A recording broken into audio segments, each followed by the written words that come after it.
சொல்லுமா. அண்ணே தீபக் 4-5 நாளா குடிச்சிட்டு வீட்டுக்கு வரான். உங்களோட குடிக்கிறான்? இல்லையம்மா, என்னோடலாம் குடிக்கலாமா? இல்லண்ணே, உங்களுக்கு தெரியாம அவன் எதுவும் பண்ண மாட்டான். அதான் நீங்க 2 பேரும் சேர்ந்து குடிச்சீங்களான்னு நான் உங்களுக்கு ஃபோன் பண்ணேன். இல்லம்மா, நான் அவனை பார்த்து 4-5 நாளைக்கு மேல ஆகுது. நான் பார்த்து சத்தம் போடுறேன். நான் என்னன்னு போன் அடிச்சு கூட நீங்க எதுவும் அவனோட சேர்ந்து குடிக்கலாம். சரிம்மா, அப்படிலாம் இல்லம்மா. பாத்துக்கங்க, வைக்கிறேன்.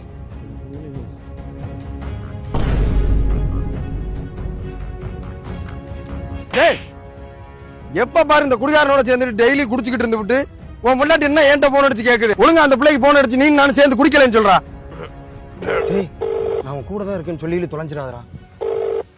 ஹலோ ஹலோ, சொல்லு. என்ன என்ன நீ நினைச்சிட்டு இருக்க? நீ என்னடா குடிகார நாயே, இன்னைக்கும் குடிச்சிருக்க போல. ஆமா, நான் குடிச்சிருக்கேன். யாரு உனக்கு வாங்கி ஊத்திடுறா? நீ எவனோட சேர்ந்தா குடிச்சிட்டு என் மாப்பிள்ள பவினு. இதுக்கு தேவையில்லாம நீ பேர் சொல்ல குருமாப்பா. ஹலோ, என்னண்ணே நீங்க இல்லன்னு சொன்னீங்க? உங்க பேரை தான் அவன் சொல்றான். இல்லையா அண்ணன் வெளியூர்ல இருக்கமா? நான் வெளியூர்ல இருக்கீங்களா? 2 பேரும் தான் சேர்ந்து குடிக்கிறீங்கன்னு அவன் சொல்றான். நாங்க சேர்ந்து குடிச்சோம் சொன்னானா? அவன் ஏதோ போதையில. ஆமாண்ணே, இப்ப போன் அடிச்சு உங்க பேரை தான் அவன் சொல்றான். நாளைக்கு ஏதாவது நீங்க 2 பேரும் தான் குடிச்சீங்கன்னு என் காதுக்கு வந்துச்சு. நான் கேக்குறேன், நான் ஏமா போய் சொல்ல போறேன்? தங்கச்சி வாழ்க்கை எனக்கு முக்கியம் இல்லையா? நான் உன்கிட்ட போய் சொல்லிட்டேனே. யாருமா நீ?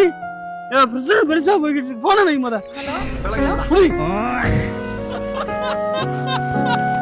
ஏண்டா நீ தாண்டா ஊத்தி கொடுத்துருக்க. இவ்வளவு நேரம் கேக்குறேன் இல்லங்கிற. அவனை அங்கேயே எங்கேயாவது புதைச்சிரு, வீட்டு பக்கம் தூக்கிட்டு வந்து உனக்கு சேர்த்து அடி விடுங்க. பாத்துக்க. அவன் தாண்டா இன்னைக்கு பெரிய வேலை பார்த்து விட்டு போயிட்டான்.